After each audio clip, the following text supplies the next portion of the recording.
За весьма короткое отпущенное мне время я постараюсь в доступной форме изложить этногенез происхождения якутского народа. Мне сказали, что аудитория, она очень разновозрастная, начиная там 7-8 класса по 11 класс. Я постараюсь, чтобы мой рассказ, мое повествование было универсальным и понятным и для тех, и для других. Сначала сразу уясним себе, что якутский народ, он не прибыл сюда, на территорию Якутии, в готовом виде, как это описывается в фольклоре, в Олонхо, дескать, погрузились на плоты, люди погрузили свое главное богатство, лошадей, коров и овец в том числе. Правда, со временем, когда уже тут стали жить на территории Якутии, овцы оказались нерентабельными для воспроизводства, для экономики, для хозяйства людей того времени. Ну а фольклор, он, Олонхо, совершенно правы в том отношении, что действительно предки якутов некогда жили на юге, в районе Байкала. Скорее всего, в Прибайкалье, где в те времена проживали 3 племени, довольно могущественных племени, которые в истории известны как Үч-Курукан. 3 Кыры-хана, скажем, на якутском языке. Кыры, значит, это кыты, кыры, это значит дальние, по расстоянию дальние ханства. Они создали 3 ханства, объединились, создали единый племенной союз. Он, не знаю, сколько времени он существовал, но такое объединение было и даже имеет свое отражение в литературе. Очень короткое, но имеет отражение в литературе, которая описывает историю Сибири. Хозяйство, скотоводческое, земледельческое хозяйство, они очень зависят от природы. Жили бы себе там наши предки и проживали бы благополучно, но есть цикл, природный цикл, климатический цикл, которые внесли коррективы в жизнь наших предков. После похолодания наступает потепление, после потепления вновь похолодание. Это циклы, протяженность их довольно значительная, по 200, 300, 400 лет. С интервалом 300-400 лет обязательно такие циклы наступают. Сейчас мы с вами переживаем так называемое глобальное потепление, которое сказывается по всему миру. А тогда на месте проживания наших предков, возле Байкала, где-то возле Байкала, наступает потепление. И апогей этого потепления, он вызывает засуху.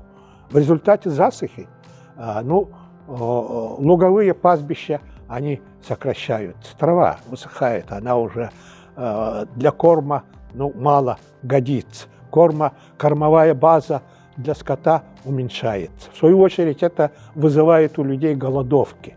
И люди начинают, для выживания, соседние роды и племена начинают конкурировать друг с другом за пастбище.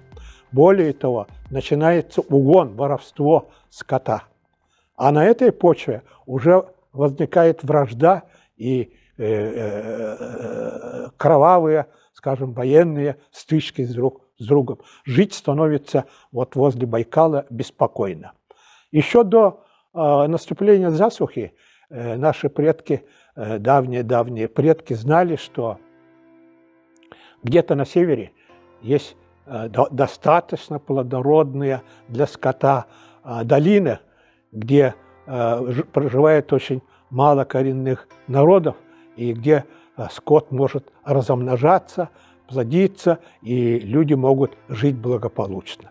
И для того, чтобы выжить, скажем так, сразу выжить, и уйти из этого беспокойного места, они собирают группу мужчин, которые могут не только за себя постоять из-за соплеменников, но могут строить теплые жилища, косить сено, которое необходимо при длительном перегоне скота. И вот, приготовив таким образом все для дальнего путешествия, предки наши двигаются вперед. В том числе, может быть, вполне может быть, частично и на плотах тоже, вниз по течению реки Лены. Но, скорее всего, это был пеший переход. Длительный, очень изнурительный переход вместе со скотом. Я предполагаю, что это происходило, скорее всего, ранней весной, ну, скажем, в марте, когда еще реки стоят застывшие подо льдом, и переправа через реки, озера, через болотистые, трясинные места, там, где трясины опасны и так далее, они уже не представляют такую угрозу и ни для скота, ни для людей. И вот они двигаются таким караваном, скажем так, хотя это был торговли там и так далее, не имеет никакого отношения, но такими группами семейными, родовыми и общеплеменными группами двигаются на север. Здесь те, которые в авангарде, мужчины, которых я назвал, умеющие постоять за себя, они уже построили жилища временные, пускай временные, но теплые жилища и есть запас. И когда скот прибывает сюда, так же, как и люди, они здесь находят, ну, на некоторое время пристанище, а потом начинается расселение. Ну, сначала вот по плодородным долинам Лены, которые сейчас вот нам известны как долина Туймады, долина Энгсели, долина Эркене. Вот эти три долины и стали базовыми для появления, для сложения якутского народа. Здесь, прибыв сюда, на территорию Ленского края, предки якутов встречаются с аборигенными племенами. Аборигенные племена, как они уже знали и заранее, не занимаются скотоводством. Они живут охотой, рыболовством, они немногочисленны. Вот, этих природных ресурсов для местных аборигенных племен было вполне достаточно. И они не представляли соперничества для вновь прибывших предков будущих якутов, будущего народа Саха.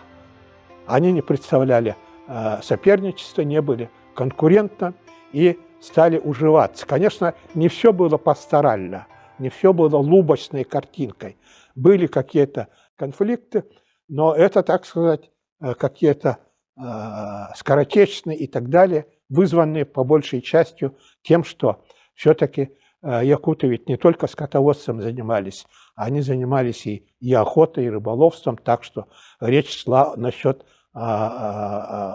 мест, где аборигены традиционно из века в век охотились, рыбачили, и здесь, да, соперничество, конкуренция возникала, и это вызывало, скажем так, некоторые конфликтные ситуации. Но по большей части все-таки находили общий язык, более того, стали родниться друг с другом, потому что, как я вначале и сказал, были-то отобраны мужчины, передовой отряд. И мы знаем из истории всех народов, которые переселялись, обыкновенно впереди шли только мужчины, без женщин, без детей, без стариков, они прибывали всегда позже. Давайте обратимся к относительно недавней истории освоения русскими Сибири. Впереди шли только мужчины. И, как правило, они женились, заводили семьи с местными женщинами, с коренными женщинами. Это по всей Сибири, начиная с самого запада, скажем, начиная с Аби и даже до Аби, когда доходили, они уже на местных женщинах женились, и дети у них были такого смешанных кровей, смешанных генов.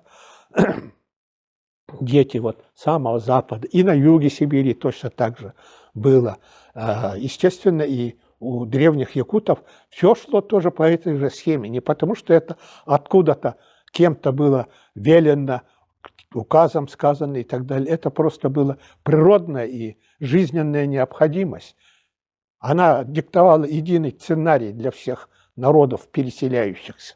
То же самое мы видим и в Европе. В европейской истории есть так называемое великое переселение народов. Когда все народы начали двигаться на запад и юг, стали двигаться, возникали конфликты. Но в конце концов все как-то разместились зонально. А эта зональность, например, у нас сказалась таким образом, у нас на территории Якутии сказалась таким образом. Предки якутов, поскольку они занимались скотоводством, они по долинам рек Лены, Амги, Вилюя, там, где были пастбищные, луговые места, там они размещались. А оленеводы, например, собаководы, они переместились на север, потому что так у них издревле было. Потому что олени каждое лето, скажем, из центральной Якутии уходили на север, там, где у них очень хорошая кормовая база, ягель, но самое главное, они уходили здесь из таежной области туда, в тундровую, от полчищ комаров убегали, скажем так.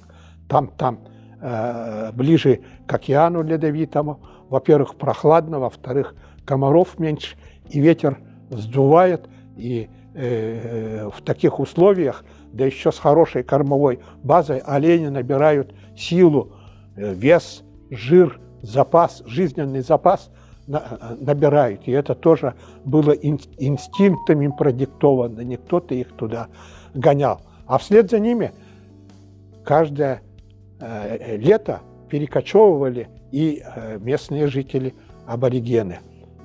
А потом и овены, и овенки, и юкагиры тоже вслед за оленями кочевали. Они приходили на север, а потом вдоль побережья холодных океанов, Ледовитого океана, на запад, на восток кочевали вот так вот.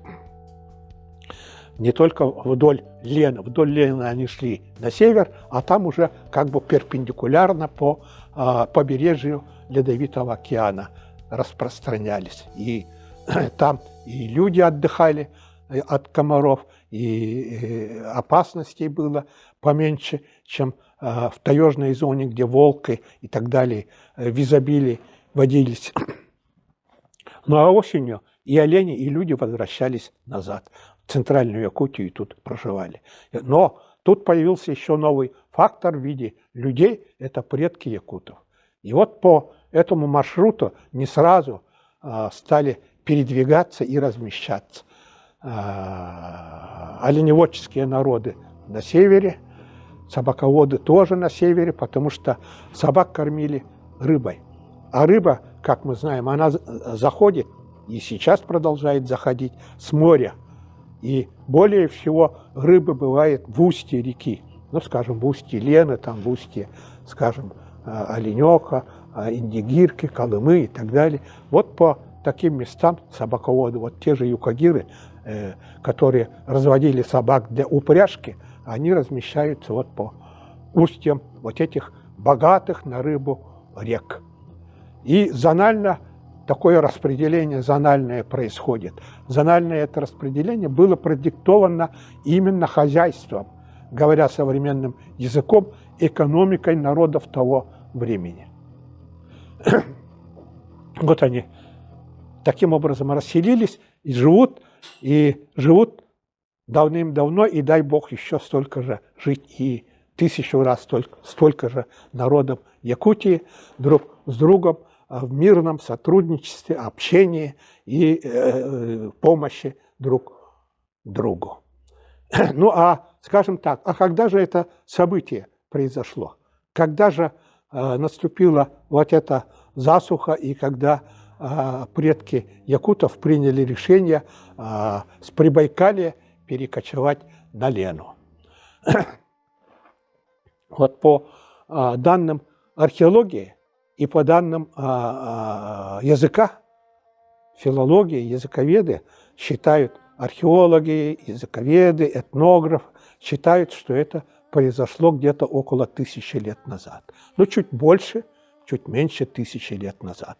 Дата уточняется, ну, с помощью ученых естественных наук, радиоуглеродные датировки и другие виды абсолютной датировки, они пока где-то вот колеблются около 1000 лет назад. Вот около 1000 лет назад предки якутов появились здесь. И здесь начинает складываться, да, только начинает складываться современный антропологический и генетический тип якутов.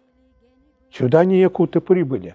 Сюда прибыли разношерстные группы, разноэтнические группы.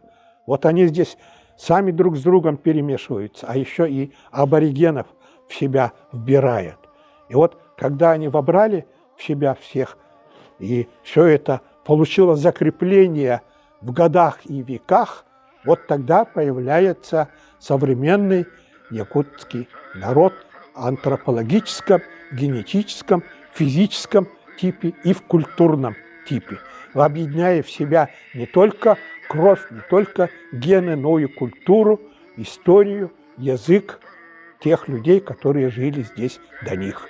И вот современные якуты продолжают историю и культуру тех народов, которых сначала застали здесь, а с которыми вместе как породнились, но стали единым народом, единым целым в биологическом даже отношении, как один объект биологический. Это и есть история сложения якутского народа в кратком виде и в моем понимании или в моем изложении. Я надеюсь, что я рассказал это понятно и для семиклассников, и для 11-классников. И очень буду рад, если мой рассказ будет для них интересным, а главное, полезным. Огромное спасибо.